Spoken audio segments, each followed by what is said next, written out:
Pada zaman dahulu, di negeri yang sangat jauh, tinggallah dua orang sahabat yang rumahnya berdekatan. Nama mereka adalah Kay dan Gerda. Kay dan Gerda masing-masing menanam mawar di depan rumah mereka untuk menunjukkan bahwa mereka saling mengasihi. Mawar itu akan tumbuh bersama-sama dengan mereka.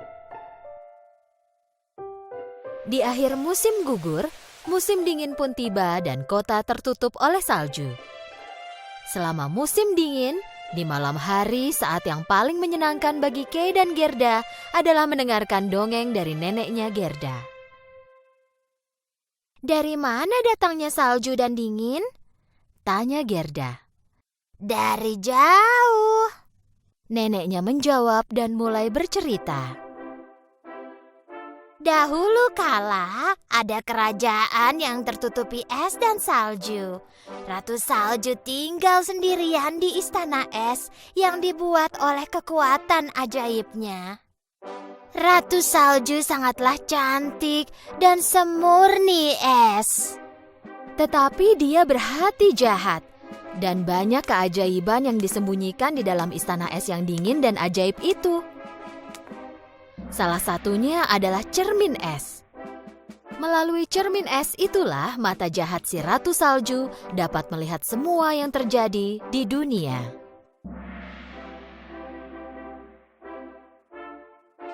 Pada saat itu, Gerda melihat Ratu Salju memandangi mereka dari balik jendela. "Kay, nenek, lihat, Ratu Salju memandangi kita dari jendela." Aku yakin itu hanya kucing yang membeku karena dingin. "Nek, apa Ratu Salju bisa datang kemari?" Biar saja dia mencoba. Aku akan langsung melemparkannya ke perapian. Dia akan meleleh dan berubah menjadi ratu air.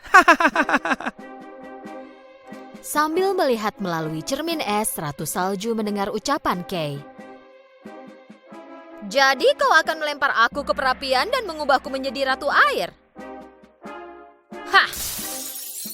Serpihan es, terbanglah dengan kuasaku. Temukan anak laki-laki ini, buat mata dan hatinya jadi milikku. Biarlah matanya menjadi jahat terhadap semua hal dan biarlah cinta di hatinya hilang."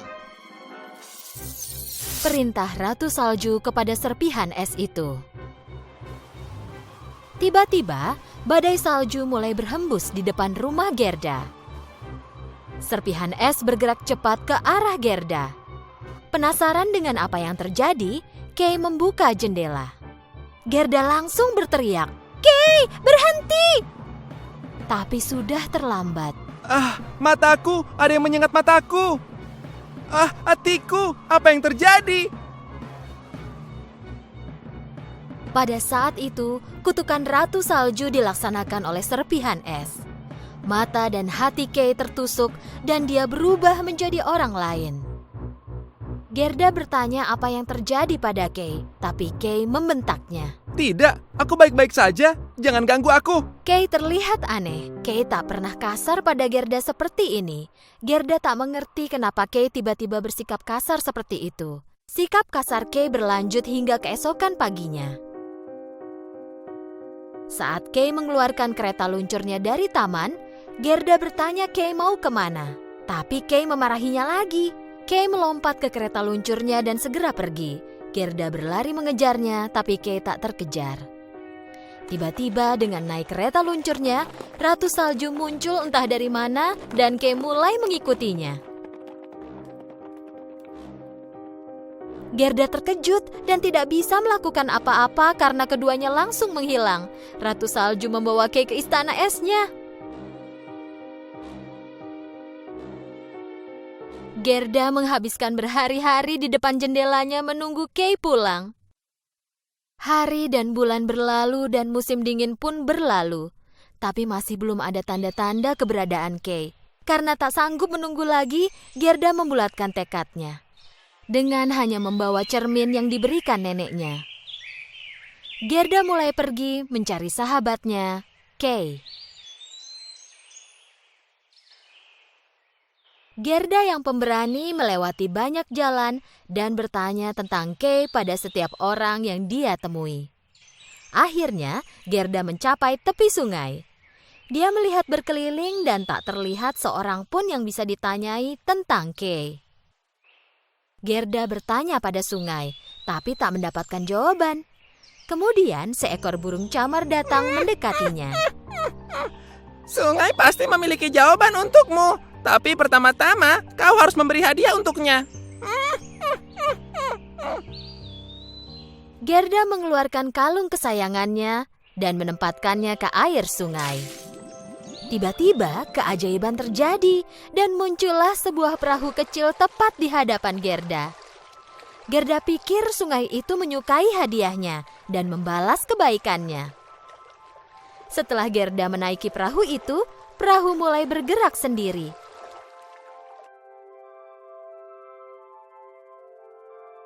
Perahu itu membawa Gerda ke tepian lain di sungai itu. Di tempat ini ada sebuah kebun rahasia yang penuh dengan bunga beraneka warna pelangi. Gerda belum pernah melihat kebun seindah itu sebelumnya. Tapi ada sesuatu yang hilang. Tak ada satupun dari bunga itu yang wangi. Di ujung kebun, Gerda melihat seorang wanita mendekatinya. Dia adalah pemilik kebun itu. "Selamat datang, gadis kecil cantik." Wanita itu menyapa Gerda dengan tersenyum lebar.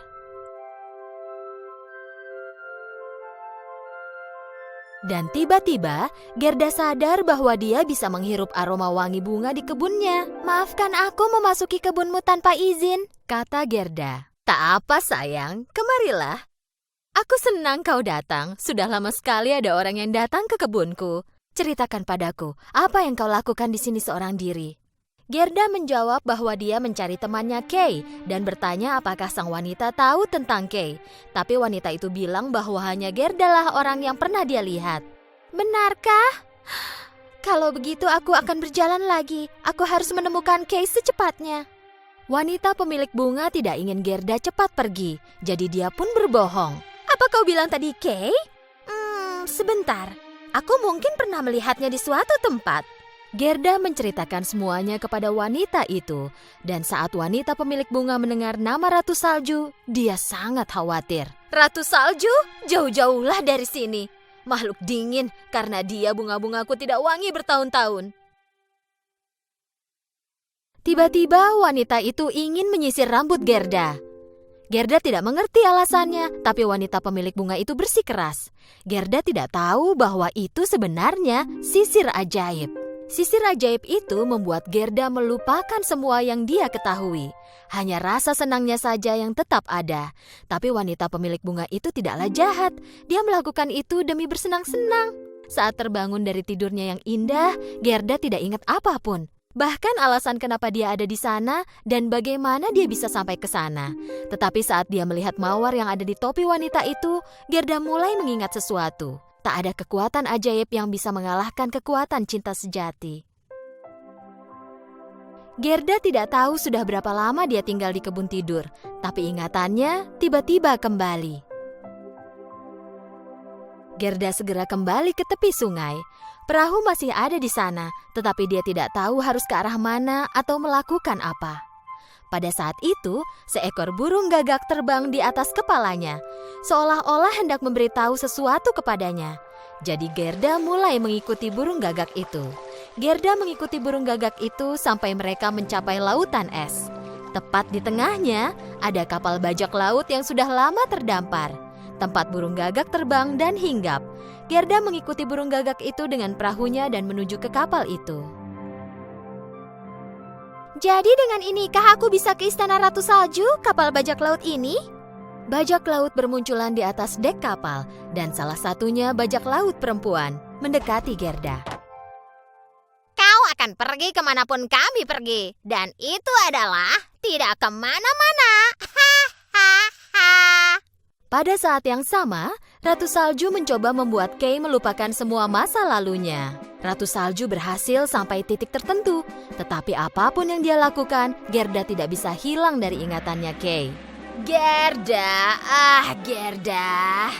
Sebentar lagi hatimu akan berubah menjadi es dan kau tidak akan ingat apapun. Setelah tahu bahwa temannya Gerda, Kay, sedang ditawan di istana Ratu Salju, gadis bajak laut menyarankan agar Gerda melupakan tentang Kay. Karena tidak ada cara untuk membebaskannya. Aku takkan lupa, dia itu sahabatku, aku harus menemukannya, jawab Gerda. Gadis bajak laut tidak mengerti kenapa Gerda begitu bersikeras. Sebenarnya, dia ingin Gerda tinggal di kapal dan menjadi temannya. Tapi Gerda bersikeras untuk menemukan Kay. Aku akan lakukan apapun untuk menyelamatkan Kay. Karena tak punya teman, gadis bajak laut sangat memuji sikap Gerda dan memutuskan untuk menolongnya. Saat matahari terbit keesokan harinya, gadis bajak laut membawa seekor rusa untuk Gerda. Ini adalah rusa tercepat di seluruh kerajaan salju, dan dia akan menunjukkan jalan kepada Gerda. Berjanjilah padaku, kau akan kalahkan penyihir es itu dan menyelamatkan kapal kami. Aku berjanji akan kubalas kebaikanmu ini, jawab Gerda. Dengan menunggangi rusa itu, Gerda pun mulai berkelana. Pertama-tama dia harus mencari tahu bagaimana cara mengalahkan Ratu Salju. Rusa itu yang akan menunjukkan caranya kepada Gerda. Setelah perjalanan yang panjang, mereka tiba di Kutub Utara. Seorang pak tua bijaksana menyambut mereka. Jadi, kau akhirnya membawa cermin itu, ha? Gerda tak mengerti bagaimana pak tua itu tahu tentang cerminnya. Tapi Gerda tahu bahwa dia datang ke tempat yang benar. Jadi dia mengeluarkan cerminnya dan menunjukkannya kepada pak tua itu. Aku harus mengalahkan Ratu Salju dengan ini? Ini adalah cermin ajaib. Dia menunjukkan kebenaran sejati. Bahkan jika kebenaran itu tersembunyi dalam sekali. Karena tak ada yang lebih kuat dari cinta sejati, kekuatan sejati yang ada pada kita semua adalah cinta. Gerda tahu siapa Ratu Salju itu sebenarnya, berkat Pak Tua bijaksana. Jika Gerda bisa mengungkapkan kebenarannya, dia bisa mengalahkan Ratu Salju. Karena sebenarnya, Ratu Salju dulunya adalah gadis yang baik, penuh cinta. Dimanapun dia menyentuh, bunga-bunga akan bermekaran, dan matanya yang tersenyum bersinar lebih terang dari matahari. Dia dulunya seorang gadis yang unik dan bahagia, bernama Lila. Tapi semua orang mengira dia seorang penyihir kecil dan tidak mau bermain atau berbicara dengannya. Karena ditinggal sendirian, Lila menjadi gadis yang tidak bahagia lagi. Dia mulai membenci semua hal dan semua orang di sekelilingnya. Sampai suatu hari, dia memohon. Semua orang yang jahat padaku akan berubah menjadi es. Lalu dia membangun sebuah istana yang terbuat dari salju dan tinggal jauh dari siapapun. Sendirian dan tanpa cinta atau sukacita. Gerda tiba di istana Ratu Salju dan masuk ke dalam. Dia melihat Kay di salah satu sudut sedang membuat patung es. Kau di sini, aku menemukanmu. Kay, ini Gerda. Kau ingat aku? Kay melihat Gerda, tapi tidak mengenalinya. Hahaha, hatinya sama seperti semua yang ada di sini, telah berubah menjadi es. Gerda tidak memedulikan ucapan Ratu Salju. Lepaskan dia, dia itu milikku. Aku akan mengubahmu menjadi es juga. Tidak, kau takkan berhasil. Kay, aku mencintaimu. Kay pelan-pelan mulai ingat. Gerda? Iya, aku ingat sekarang. Dengan marah, Ratu Salju mengayunkan tongkatnya secepat kilat dan mengucapkan kutukan es. Saat itu juga Gerda mengeluarkan cerminnya dan menahan kutukan itu. Karena mengenai cermin, kutukan itu pun menghilang. Dan saatnya pun tiba. Ratu Salju melihat ke cermin Gerda dan melihat bahwa bukan bayangannya yang ada di dalam cermin itu. Itu adalah wajah seorang gadis kecil. Wajahnya Lila. Tiba-tiba Ratu Salju berubah menjadi dirinya yang dahulu baik hati dan menjadi Lila lagi. Terima kasih banyak. Kini aku tahu siapa diriku sebenarnya. Aku bebas. Selamat tinggal. Kay dan Gerda saling memandang dan tersenyum. Sejak saat itu, mereka tak pernah terpisahkan dan tumbuh bersama-sama. Sama seperti bunga mawar yang mereka tanam di halaman depan rumah mereka. Pada zaman dahulu, hidup seorang gadis bernama Dorothy. Dorothy tinggal di rumah pertanian bersama bibi dan pamannya, serta Henry. Pada hari itu, Dorothy bahkan tidak ingin bermain bersama anjingnya. Sepertinya dia merasakan ada sesuatu yang akan terjadi. Badai sedang datang ke sini. Kita harus bersembunyi di bawah tanah. BBM lalu berteriak, "Segera ke sini, Dorothy!" Toto, kemarilah. Kita harus ke ruang bawah tanah. Dorothy harus ke kolong tempat tidurnya untuk mengambil anjingnya. Tepat saat itu rumah pertanian mulai bergoyang dengan hebat. Lalu rumah itu mulai berputar di tempatnya. Gadis kecil itu mencoba berpegangan pada sesuatu sambil mencoba menangkap anjingnya. Ketika dia hampir terbang keluar dari pintu, dia berhasil menangkap anjingnya. Dia tak bisa melihat apa-apa, hanya langit dan awan. Saat itulah dia sadar bahwa dia terangkat ke langit. Rumah dan kepalanya berputar cepat sehingga dia sangat mengantuk dan tidak menyadari semua yang terjadi di sekitarnya. Dan dia pun tertidur. Dorothy bangun mendengar ledakan besar. Tempat tidur terlonjak begitu tinggi sehingga gadis kecil itu jatuh ke tanah. Dorothy menyadari bahwa rumah pertanian sudah tidak berputar lagi. Matahari bersinar melalui jendela yang membuatnya sadar bahwa dia di tanah. Dia berlari keluar. Dia tak percaya pada apa yang dia lihat. Mulutnya menganga. Ada ladang bunga sejauh mata memandang. Lalu tiba-tiba, Dorothy melihat pria-pria kecil berlari ke arahnya. Mereka memakai topi berbentuk kerucut. Dan bel kecil di puncak topi mereka berbunyi. Seragam mereka berwarna biru dan mereka semua berjanggut panjang. Ketika pria-pria kecil itu tiba di samping Dorothy, muncullah seorang wanita mungil dengan gaun putih. Tukang sihir terhebat, selamat datang. Aku penyihir baik hati dari utara dan mereka teman-temanku para kurcaci. Aku berterima kasih karena kau menyingkirkan penyihir jahat dari timur dan menyelamatkan kami. Terima kasih, tetapi kau pasti salah mengira aku dengan orang lain. Penyihir baik hati dari utara menunjuk titik tempat rumah pertanian Dorothy berada. Di tanah, terdapat sepasang kaki bersepatu perak berkilau. Dorothy menyadari bahwa rumah pertanian itu mendarat menimpa penyihir jahat. Aku tidak bermaksud melakukannya. Itu bukan salahku. Apa yang harus kulakukan sekarang? Yang bisa kau lakukan adalah menerima sepatu ajaib perak milik penyihir jahat itu sebagai hadiah. Dorothy melepaskan sepatu lamanya dan mengenakan sepatu yang baru itu. Apa kau akan membantuku pulang? Hanya ada satu orang yang dapat membantumu dan dia adalah penyihir dari Oz. Dengan menyusuri jalan berbatu bata kuning, kau akan tiba di kota Zamrud. Dan setelah di sana, kau harus mendapat izin untuk naik dan melihat penyihir dari Oz. Setelah selesai bicara dengan Dorothy, penyihir baik hati itu pun menghilang. Para kurcaci mengantar Dorothy dan kembali ke tempat mereka. Setelah sekian lama, gadis kecil itu dan anjingnya ingin beristirahat. Jadi mereka berhenti di ladang jagung. Di tengah-tengah ladang, Dorothy melihat orang-orangan sawah. Dengan penasaran, Dorothy mendekatinya. Hai, kau siapa? Awalnya Dorothy kaget, tetapi kemudian menjelaskan semua yang terjadi. Aku tidak tahu apa-apa. Kepalaku dipenuhi jerami.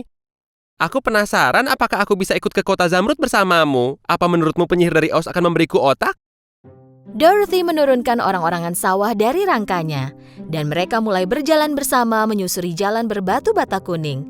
Beberapa jam kemudian, ketika mereka melewati hutan dan dikelilingi pepohonan, mereka melihat sesuatu yang berkilau. Setelah tiba di dekat benda itu, mereka menyadari bahwa itu adalah manusia kaleng. Manusia kaleng itu berdiri diam. Tolong bantu aku, karena berkarat aku tak bisa bergerak sama sekali untuk waktu yang lama. Bagaimana kami bisa membantumu?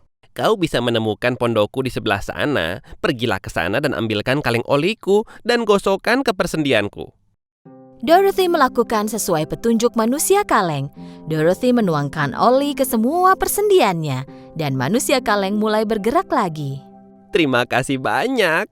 Apa yang kalian lakukan di sini? Dorothy sekali lagi mulai menjelaskan apa yang terjadi. Apa menurutmu dia akan memberiku hati? Akhirnya, manusia kaleng pun mengikuti mereka. Hutan mulai gelap. Dan tiba-tiba mereka mendengar auman yang menakutkan dan melompatlah seekor singa di hadapan mereka. Tetapi ketika Toto mulai menggonggong, singa itu mundur ketakutan dan mulai gemetar. Bagaimana bisa singa besar sepertimu takut terhadap anjing kecil? Aku tahu, aku ini pengecut. Bahkan suara perlahan pun akan membuatku ketakutan. Tunggu, jangan menangis. Biar ku beritahu, kami mencari penyihir dari Oz. Kami semua akan meminta sesuatu darinya. Mungkin dia bisa memberimu keberanian. Singa mengusap air matanya dan dengan senang hati setuju untuk pergi ke kota Zamrud bersama mereka. Mereka berjalan sebentar. Orang-orangan sawah menunjuk ke langit yang bersinar hijau. Kota Zamrud tidak terlalu jauh lagi. Tak lama kemudian, setelah berjalan beberapa jam, mereka mencapai gerbang kota Zamrud. Kami ke sini untuk bertemu penyihir dari Oz. Untuk memasuki istana, mereka harus mengenakan kacamata raksasa karena mereka bisa disilaukan oleh cahaya hijau berkilau dari kota Zamrud. Rumah, jalan, bahkan pakaian penduduknya berwarna hijau di kota Zamrud. Semua tempat terlihat berkilauan. Akhirnya, mereka mencapai istana. Dorothy yang pertama masuk untuk bertemu penyihir dari Oz. Gadis kecil itu masuk dengan ragu. Dan dia melihat sebuah kepala besar menggantung dari langit-langit di atas tahta. Akulah Oz yang hebat dan menakutkan. Siapa kau? Kenapa kau ingin menemuiku? Dan dari mana kau menemukan sepatu perak itu? Namaku Dorothy. Aku datang untuk meminta tolong. Dorothy menceritakan semua yang terjadi kepada penyihir hebat dari Oz. Penyihir dari Oz bilang bahwa dia ingin membantu Dorothy, tetapi sebagai balasannya, Dorothy harus menyingkirkan penyihir jahat dari barat. Dengan sangat frustasi, Dorothy kembali kepada teman-temannya sambil menangis, dan dia memberitahu mereka mengenai permintaan penyihir dari Oz. Mereka semua memutuskan untuk mencari penyihir jahat dari barat dan menyingkirkannya. Keesokan paginya, mereka meninggalkan kota Zamrud dan memulai perjalanan ke istana penyihir jahat dari barat. Penyihir jahat dari barat hanya memiliki satu mata, tetapi bisa melihat sangat jauh. Ketika dia melihat bahwa Dorothy dan teman-temannya mendekati istananya, dia memanggil lebah-lebah raksasanya. Sengat para penyusup itu!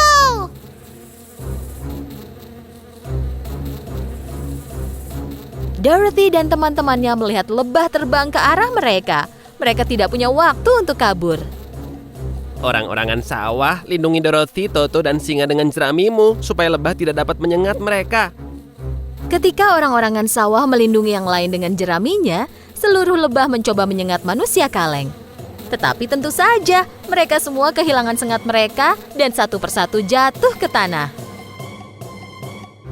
Kali ini, penyihir mengirimkan monyet terbangnya untuk memburu Dorothy dan teman-temannya. Monyet terbang pun menyerang mereka. Salah satu monyet menangkap orang-orangan sawah dan melemparkannya ke atas pohon. Monyet lainnya melemparkan manusia kaleng dari tebing. Mereka juga mengikat singa untuk dibawa ke penyihir. Setelah itu, semua monyet terbang beralih kepada Dorothy. Tetapi setelah mereka melihat sepatu perak di kakinya, mereka tidak ingin melukai Dorothy. Mereka hanya membawanya ke istana. Saat penyihir jahat dari barat melihat sepatu perak di kaki Dorothy, Dia sangat takut. Tetapi lantas menyadari bahwa Dorothy tidak menyadari kekuatan sepatunya. Berikan sepatu itu kepadaku. Tidak. Ku bilang berikan. Penyihir itu mendekati Dorothy.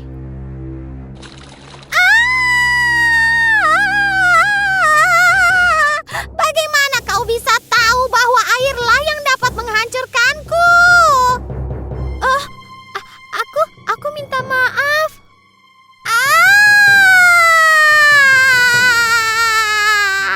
Sambil berteriak, penyihir itu meleleh. Hanya pakaiannya yang tetap tinggal di lantai. Dorothy pertama-tama menyelamatkan singa dari kurungan, lalu mereka mencari orang-orangan sawah dan manusia kaleng.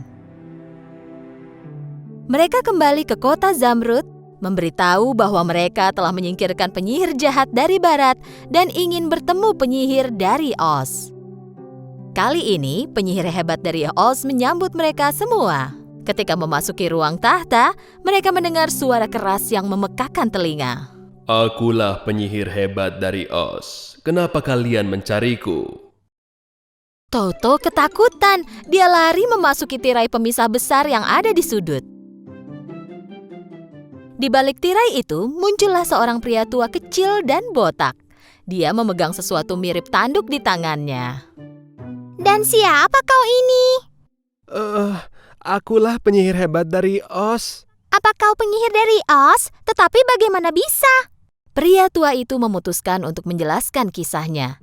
Kenyataannya, dia dulu bekerja di sirkus. Dia suka melakukan pertunjukan dengan balon udara. Suatu hari, ketika angin besar meniup balonnya ke istana ini, penduduk kota Zamrud berpikir bahwa dia adalah penyihir yang datang dari langit. Dan mereka memintanya untuk menjadi pemimpin kota. Dan dia pun setuju. Dan bagaimana dengan semua janjimu? Penyihir memberitahu manusia kaleng bahwa dia bisa memberinya hati saat ini juga. Dia merogoh ke belakang dan mengeluarkan boneka berbentuk hati dari dadanya. Manusia kaleng merasa jauh lebih baik. Lalu dia mendatangi orang-orangan sawah. Dia membuka jahitan di kepalanya dan menaruh segenggam gandum dan menjahitnya kembali. Kali ini giliran singa penakut.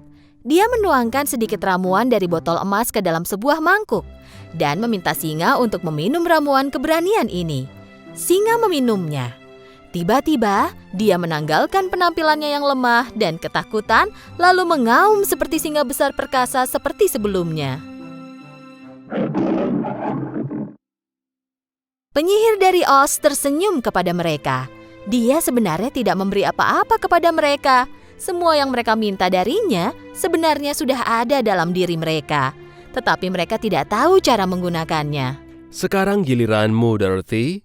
Kau sebenarnya memiliki semua yang kau inginkan selama ini. Jika kau saling mengetukkan kedua sepatu perakmu sebanyak 3 kali, kau akan pergi kemanapun yang kau mau. Jadi sebenarnya aku bisa pulang kapanpun aku mau. Iya, tetapi aku akan terjebak di ladang itu selamanya. Dan aku akan berkarat sendirian.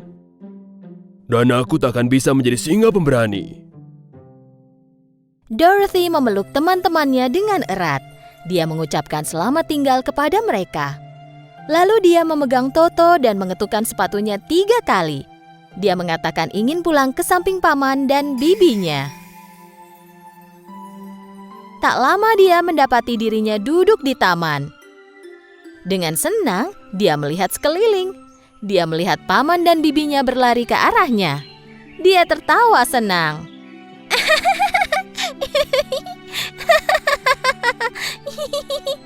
Toto, lihat, kita pulang.